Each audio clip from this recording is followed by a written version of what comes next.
ubutasi ikomeje mu Minembwe ubwo FARDC ikomeje kugaba ibitero mu gitondo cy'uyu munsi ndetse ubona ko ikirere cyaho kirimo drone z'ubutasi isaha n'isaha imirwano iyo hafi no mu kirere bishobora kuba byambikanye. Byongeye gukomera mu gitondo cya kare kuri uyu munsi wa mbere w'icyumweru ni ku itariki ya 16 z'ukwezi kwa gatatu 2026. ni amakuru akomeye agaragaza préparation opérationnelle intensive mu bice bitandukanye nyuma y'uko hakozwe deploiement massive des troupes mu misozi ikikije Karingi, Mikenke ndetse no mu nkengero za Minembwe. Turaza kureba tactique de guerre moderne ziri gukoreshwa na FARDC, turebe drone militaire zikomeje kuzenguruka mu kirere gitandukanye, turaza kubabwira ibijyanye na artillery support, reconnaissance opération, turebe kandi ibijyanye na ensacrement tactique igamije kugota ibirindiro by'umwanzi kugira ngo imubuze kugera mu bice bitandukanye. Turaza kandi kubabwira ibijyanye na ambush tactics FARDC iri kugenda ikoresha, turebe kandi abasinipers ba M23 bazanye, turebe position defensive guerre de montagne, turebe ibiri kuberaho plateau de Fizi, Mwenga ndetse na Uvira. Turaza kandi kureba impamvu ikomeye FARDC yamaze gufunga umuhanda uva Uvira winjira Bukavu, bijyanye n'amakuru akomeye ubutasi Demiape ndetse na Niri bamaze gukusanya agaragaza umugambi mubi wagaragaye wari ugiye kuba waba mu gihe umuhanda wakomeza gufungurwa. Reka turebe akantu ku kandi mbere yuko twakira roko informa wacu, tubanze tubabwire mu by'ukuri uko ibintu bihagaze mbere yuko aza kutujyana no kuri tere. Ni mu gitondo cya kare ku munsi wa mbere ku itariki ya 16 z'ukwezi kwa gatatu 2026, ingabo za Repubulika Iharanira Demokarasi ya Kongo FARDC zikomeje ibitero bikomeye bya gisirikare offensive military mu misozi miremire ya Karingi hafi ya Minembwe mu ntara ya Kivu y'Amajyepfo, aho imirwano ikomeje gufata indi ntera hagati y'ingabo za leta n'imitwe yitwaje intwaro irimo abarwanyi batwirwaneho bari gufatanya na AFC M23.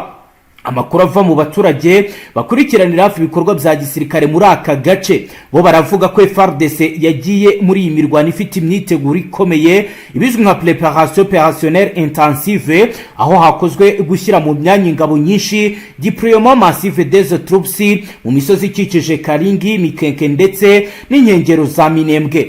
Nkuko amakuru ari guturuka mu nzego z'umutekano bitangaza, FARDC iri gukoresha uburyo bugezweho bw'intambara tactique de guerre moderne burimo gukoresha drone z'intambara, drone militaire mu gutahura umwanzi yishe no gutera ibisasu ku birindiro bye, artillery support aho imbunda ziremereye zirasa ku birindiro bikekwa ko birimo umwanzi no gutera ibisasu ku birindiro bye. Hari kandi artillery support nkuko ro bigaragara zongerewe mu misozi itandukanye kugira ngo zibashe guhashya umwanzi.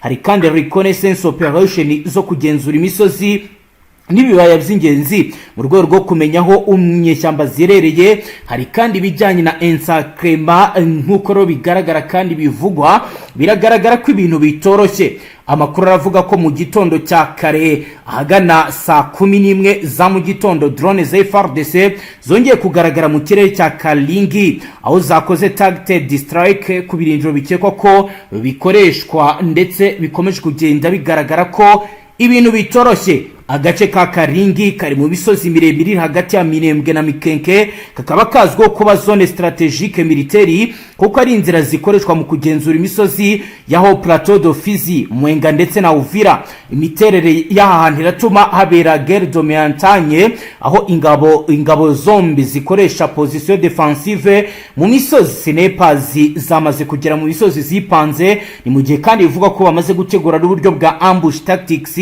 ku ngabo zigenda za M23. Abaturage bo muri aka gace bo baratubwiye ko mu rukerera rwo kuri uyu wa mbere urusaku rw'amasasu n'ibiturika rwumvikanye ndetse bigaragara ko ari intensive combat operation yatangiye. Amakuru atandukanye aragaragaza ko abarwanyi b'abazarendo bari gufatanya na FARDC muri joint military operation cyane cyane mu bikorwa bya terre control, kugenzura utuduce twafashe, local intelligence gathering, gukusanya amakuru ku ngendo z'umwanzi, guerrilla warfare tactics. Ibi biratuma ingabo za leta zibasha kumenya neza imihanda mito, inzira mu misozi mu mashyamba umwanzi ashobora kuza kunyuramo. nubwo ibikorwa bya gisirikare bigamije gusenya ibirindiro by'inyeshyamba biri gukorwa, abaturage batuye muri aka gace baravuga ko bari mu bwoba bukomeye kubera urusaku rw'intambara n'ibisasu bikomeje kugwa hafi y'ingo zabo. Hari amakuru avuga ko imiryango myinshi yatangiye guhungira mu misozi cyangwa mu mashyamba, abandi bagashaka inzira zibaganisha mu bice biza Uvira na Baraka kugira ngo bahunge ari kubera imirwano. Abasesenguzi mu bya gisirikare baravuga ko offensive FARDC ishobora gukomeza mu minsi iri imbere kuko igamije gusenya burundu ibirindiro by'inyeshyamba za M23 na MRDP mu misozi ya Minembwe. Bemeza ko kandi kugenzura agace ka Karingi ari ingenzi cyane kuko kari strategic kodo ishobora kugena uko imirwano izagenda mu bice byinshi bya Kivu y'Amajyepfo. Mu gihe imirwano ikomeje gufata indi ntera, abaturage bo muri aka gace bakomeje gusaba imiryango mpuzamahanga n'inzego z'umutekano gukurikirana uko intambara iri kugenda kugira ngo abaturage batari ku rugamba birinde babashe kuba bareka kuba bagira ibyago bikomeye. Nkuko Rwanda zihagaze ku mirongo y'imbere y'urugamba zibivuga, urugamba rwo rurakomeye kandi rurakomeje, ibintu bikomeje kugenda biba bibi cyane.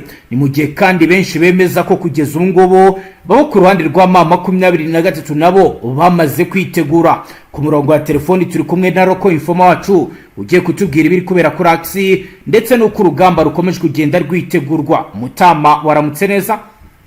Yego, gitondo cyiza. Yego Mutama, umpaye ubutumwa urambwira uti drone z'ubutasi ziri kuzenguruka ikirere, urambwira uti FARDC impamvu yafunze umuhanda Uvira Bukavu hari amakuru akomeye y'ubutasi yabonye ko mu gihe itafunga umuhanda bizari bigiye kuba bibi cyane. Ndagira ngo tudatinze utwinjize ku kibuga cy'imirwano duhe idonido, bihagaze gute Mutama?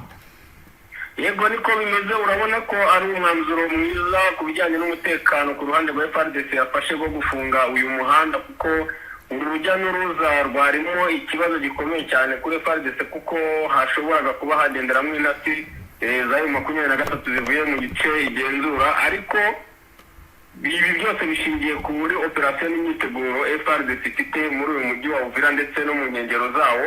Banga ko amakuru yose agenda agera kuri M23 uko icyo bakoze icyo ari cyo cyose amakuru ahitageraho byihuse, bakibaza amakuru burya bitagenda kuko bategura operation mu masaha makeya rwose butaragera no mu cyerekezo bagiye kwikorera, ugasanga babimenye kare. Bigaragara ko aho bahagurukira ariho hari abatanga amakuru, ariyo mpamvu ubona ko intelligence ziba zirimo hano, ziri muri urujya n'uruza kuko ntabwo ari izituye muri Uvira gusa.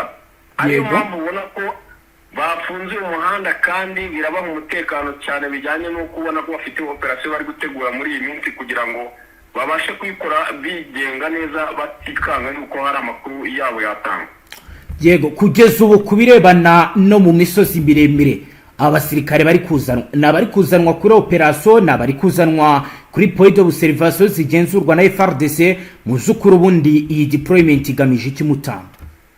Iyi deployment turabona ko hari ikintu basa naho bakosoye gishobora kuba kiri guturuka ku mabwiriza mashya ya komande zo hejuru bijyanye n'abayobozi bari muri operation bakomeye ku rwego rwa FARDC, kuko urabona ko bajyaga bagira defo yo kuba bakoreshaga atirare mu buryo bwa sharing, bagakoresha drone cyane mu gice bashaka gushyiramo operation ku maguru. Abasirikare bo ku butaka hakaba ikibazo cy'uko basa naho bategereza amasaha menshi nyuma y'uko drone zimaze kurasa ndetse na tirari, ugasanga bagiye mu gice cyarashwemo n'ubundi M23 twirwana bamaze kworoganiza ku buryo kwinjira muri ibyo bice n'ubundi bibagora, ndetse usanga bihinduka nkambushi batezwe. Rero ubu hakaba ari amabwiriza mashya y'uko atirari mu mirasire yayo ndetse na drone ari mu ntera z'ibirometero 2 cyangwa 1, n'abandi basinga bari hafi, ku buryo intambwe ku yindi nta kintu batakaza, atari bimwe byo kuvuga ngo nyuma yo kurasa amasaha 2 barinjirira igice cyarashwemo babone kuba basa naho bahangana na M23 na twirwanaho. Rero ni akantu gashya basa naho baremye, kandi ubona ko kuri iki gitondo cy'uyu munsi izi drone zibyutse zikora reke hano muri ibi bice, ubona ko ziri bukurikirwe cyane n'izirasa mu masaha ari imbere cyane, ku buryo imirwano ihari ishobora kuza gufata intera ndende cyane. Igihari ni uburyo ubona ko iyo miryango mpuzamahanga yose yari MONUSCO bose basa naho bari gushakisha amakuru y'uburyo ibitero byagabwe n'icyerekezo byaturutsemo, ariko ubona ko ari ibintu biba bitoroshye kuba babihishura nk'uko babivugaga. N'ubundi ikibazo kiracyari kuri aya mashusho, ubona ko bigaragara ko koko ari uburyo hasa naho harashwemo ndetse n'abantu basa n'abahegereye. Ni ikintu kitarasobanuka neza, ariko biraza gusobanuka kuko hari inzego nyinshi cyane zishinzwe umutekano ndetse hari inararibonye nyinshi zamaze kuhagera zishobora kuza gutanga amakuru nyayo y'ibi bitero uko byari bimeze neza kandi n'ince bishobora kuba zaturutsemo. Ariko mu makuru nyayo kandi igihari ni uko ibi bitero ari ibya FARDC mu buryo bwo kuba hari operasiyo bari bafite kandi bamaranye iminsi yo gushaka abayobozi ba M23. Ubona ko ari ibintu bimaze igihe kijya kungana n'ukwezi bivugwa cyane ko iyi Goma irimo ubutasi ndetse na operasiyo zo ku rwego rwo hejuru.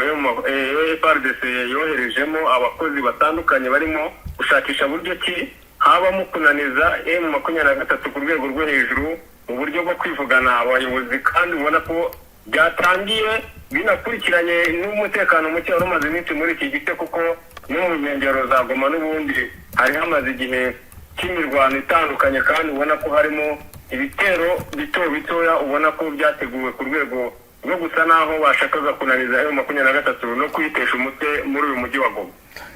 Kuba kugeza ubu hatangiye kugenda hagaragara ibitero byibasira inewo cyase n'inyubako sinatinya kubivuga zibamo abayobozi ba M23, kugeza ubu ni nk'iki cyahindutse mu buryo M23 yabagaho, uburyo yakoraga n'ibindi bitandukanye, kuko birumvikana hakenewe mezire zikomeye mu rwego rw'uko bamaze kwinjirirwa. Yego niko bimeze. Urabona ko muri iyi minsi itandukanye ku bayobozi ba M23 hari ikintu cyabaye nk'impinduka kuri bo, ku buryo udashobora kumenya icyerekezo cya bamwe ndetse ngo ube wamenya n'akazi k'umunsi kuri bamwe, kubera iki kintu cy'ubwikango y'uko FARDC ubona ko yabashyizeho tageti ahariho hose, isaha n'isaha habayeho uburangazi gatoya, harimo uwo bakwivugana. Rero ni ikintu ubona ko M23 isa naho yahinduye strategie y'abayobozi. Ubu ntabwo ushobora kumenya abayobozi aho baba cyangwa icyerekezo bari gukoreramo, biragoye cyane muri iyi minsi, kandi ubona ko hari imbaraga basabwa cyane mu bijyanye n'ubwirinzi muri uyu mujyi wa Goma. Ubona ko bugarijwe cyane kuba drone zibasha kwinjira mu mujyi nk'uyu. Urumva ko hatagize igihinduka mu buryo bwihuse, kandi ubona ko aricyo kiri gukorwa cyane ku ruhande rwa M23. hashobora kuba hari ibitero bashobora kugabwaho bitunguranye bishobora guhitana abayobozi bari ku rwego rwo hejuru. Yego, ikindi nshaka kukubaza, kuba kugeza ubu ngubu bigaragara ko ikoranabuhanga rya M23 ryo kurinda ikirere ritari gukora neza, kuko yaba rikora drone ntabwo yakaba yinjira igoma. Bo bahinduye iki ku bijyanye wenda no gucunga umutekano mu buryo buri manuel cyangwa se busanzwe, wenda cyangwa se kwirwa nimvuga manuel ni uburyo bukoresha hari uko ari umuntu bukoresheje, oho bizahindutse w'iki kugeza ubu? Yego, ntabwo ubwo buryo bwabura gukoreshwa, kuko ubona ko ari cyo kintu gisa naho cyabaho umutekano ukomeye muri iki gice barimo gukoreramo cyane, kandi ubona ko ari nk'aho ari icyicaro gikuru cya M23 kiri. Birasaba rero umutekano uhagije, kandi urabona ko byanze bikunze ni ikintu kitari butinde gukorwa, kuko ubona ko aricyo kibanze kuruta ibindi byose babanza gushakisha. Ariko hari gushakishwa n'amakuru yo kumenya izi drone icyerekezo zishobora kuba zavuyemo, kuko hari amakuru akekwa ko zishobora no kuba ziri guhaguruka mu ntera ya bugufi cyane, ku buryo bidashobora kugenzurwa n'ubwirinzi ngo babashe kuzibona bijyanye n'intera zihagurukiyemo, kuko ubona ko zishobora kuba zitaturutse mu nce za kure. Ni ibintu bitaratahurwa. Rero iki nicyo kiriho nk'akazi kuri M23 ko kumenya imva n'imvano yazo, ku buryo bashobora kumenya ubwirinzi bwabo uburyo buhagazemo n'uburyo bazitwaramo, ku buryo zitagira ibindi zangiza nyuma y'ibi bitero bigabwe kuri iki gitondo cy'uyu munsi. Kuri ubwo vuga ni ukuvuga ko zaba zaturutse mu makuru muri kugenda mwakira? Urabizi neza mu minsi itambutse ubutasi bwagiye bugaragara nko muri Bukavu ndetse n'aha muri Goma, uretse ko abagiye bafatirwa batazifatanaga, ariko nk'i Bukavu rivuga ko hari inyubako yafatiwemo ibice bya drone zidateranyije, kandi ubona ko zari zije mu mujyi wa Bukavu ari zo gukoreramo atari zo gusohoka muri uriya mujyi. N'aha hashobora kuba harinjiye nyinshi cyane mu duce dutandukanye muri uyu mujyi, kuko ubona ko FRDC mu kijyanye n'ubutasi muri iki gihe yagishyizemo amafaranga menshi, rero bakibwira ko ziturutse kure kandi ahubwo zihagurukiye muri uyu mujyi wa Goma, kuko ni ibintu bishoboka mu ntera y'ibirometero bike cyane kandi zikagendera ku butumburuke bwo hasi ku buryo badashobora kuzifatisha kuzibona mu gihe cyo kuba bashobora kuba bakoresheje ubwirinzi bwabo. Yego, kugeza ubu hahise hakurikiraho iki nyuma y'ibyo byose bikomeje kugenda biba? Ikiriho ubona ko kidasanzwe n'umutekano usa naho wakajijwe ku ruhande rwa M23, ubona ko hashobora kuba hari operasiyo zigiye kuba zakorwa muri ubu buryo bwo gushakira amakuru mu baturage ndetse no gushakisha ko harimo abantu b'intasi ku rwego rwo hejuru. Ubona ko habayeho gukangarana cyane kandi ubona ko n'abaturage bafite umutima uhagaze cyane, bari kugira ikikango kubera izi drone zakoze ibi bintu muri uyu mujyi uri ku bucucike bw'abaturage bangana gutya. Ubona ko ikintu cyose irimo gukoma cyangwa n'igisiga kiguruka hano, umuturage wese ari guhita yikanga ko ari drone zigarutse. Rero ni ikintu gikomeye kiri guha akazi kenshi M23, ariko ubona ko byahindutse bijyanye na situasiyo y'uburyo deployment zimeze muri uyu mujyi ndetse n'akazi kari gukorwamo n'ingabo nyuma y'aho ibitero bya drone bibereye. Yego, reka tujye ku zindi akisi. Ubwo ishusho turayibonye, ahandi ho bizifashe gute kugeza ubu? Ahandi ni uko n'ubundi muri aya masaha ndetse na mu gitondo n'ubundi imbunda zikomeye zari zicyumvikana muri ya sayidi ya Nyiragongo, n'ubundi ubona ko hashobora kuba operasiyo igikomeje cyane mu buryo bushoboka, kuko ubona ko zitaraceceka kandi ni ikintu kibaho mu gihe cy'amasaha menshi ku munsi. ubona ko operasiyo ihari itoroshye cyane, ariyo mpamvu hagaragara ko iyi ice ya Goma ari operasiyo FARDC yari yayigabyeho ikomeye cyane. ubona ko byari ibintu bitoroshye kuri M23 kandi n'ubundi biri kwisaba imbaraga cyane kugira ngo iyi koalisiyo yaturutse muri iki gice isa naho yari yibitsemo mu buryo yari itaragera ku gikorwa nyirizina cyayo cyayizanye yari igiye gukora, igasa naho ikomwa mu nkokora, ariko ubona ko kuyikura muri ibi bice birimo gusa naho bigora cyane M23 bijyanye n'imbaraga iri gukoresha z'imbunda ziremereye kandi bikaba buri munsi. Yego, bikaba buri munsi. Reka tujye no muri Sud Kivu. Muri Sud Kivu naho haravugwa imirwano ikomeye, ayo mufite nayaye kugeza ubu? Yego, Sud Kivu imirwano niyo n'ubundi mu gice cya Minembwe, ndetse ubona ko hari n'umutekano utari mwiza muri iki gice icyo hasi za Mitamba. ubona ko ejo habaye imirwano kandi n'igitondo cy'uyu munsi byagaragaye yuko M23 yabaye nkaho ikora uburyo bwo kujya gushaka amakuru ku gice umwanzi aherereyemo. ubona ko bamushubije inyuma, agasa naho koalisiyo ya FARDC ijya mu gice cyo mu Gishebwe. Mu Gishebwe na Biziba ni uduce dutandukanye uvuye muri iki gice cya Mitamba usa n'usubira hasi. Rero uyu munsi mu gitondo babaye nkaho bajya gushaka amakuru mu buryo bwo kureba deployment uko zimeze. Iyi koalisiyo ikeka ko bashobora kuba ari igitero bagabweho, bakoresha imbunda nini ariko bitamaze akanya kuko bayirasheho isa naho isubiye mu birindiro byayo, bisa naho bituje. ariko mu gice kiri aho ngaho abaturage bo bari bagize ikikango ko imirwano yongeye kubura, nk'uko ejo habaye imirwano yatwaye amasaha menshi. Ahangaha rero biragaragara neza ko iyi koalisiyo ya FARDC ifite umugambi w'uko ishaka gukuraho aka gace ka Mitamba, igakuraho izi ngabo za M23 zihagenzura kugira ngo babashe kubona uburyo bisanzura mu buryo bwo kwerekera muri iki gice cya Minembwe. ariko ubona ko byanze bikunze M23 ihafite ibikoresho biremereye cyane, kuko hari imbunda za kirari ku buryo kugira ngo ubakure muri izi defense ngo bigoye cyane. ariyo mpamvu ashobora kwitabazwa ibitero bya drone kugira ngo babashe guhangana n'utu duce kugira ngo batugenzure. ubona ko koalisiyo isa naho yakeneye cyane bikomeye, kuko ubona ko mu Minembwe muri iyi mirwano imaze iminsi yabera ndetse n'uyu munsi n'ubundi kwa divasinga bikiri ikibazo kuri koalisiyo, harimo gukoreshwa drone ndetse n'imbunda za kirari. ubona ko byanze bikunze hariho ikibazo cyane muri advance ya koalisiyo ko M23 twirwaneho ashobora kuba babangamira cyane mu buryo bwo kuba baramenyereye aka gace kandi bigaragara ko bafitemo indake ngo ziri ku rwego rwo hejuru, kuko bakoresha kirari ntibabashe kubakura mu byimbo. kandi uzi uburyo atirari zirasamo, urumva ko M23 yahagize nko mu rugo bigoye cyane kugira ngo babashe kusa naho bongera kugira uduce bigarurira muri iki gice cya Minembwe kuri Kwarisi. Yego, naho Mwenga bimeze gute? Naho amaze iminsi ari kubera imirwano.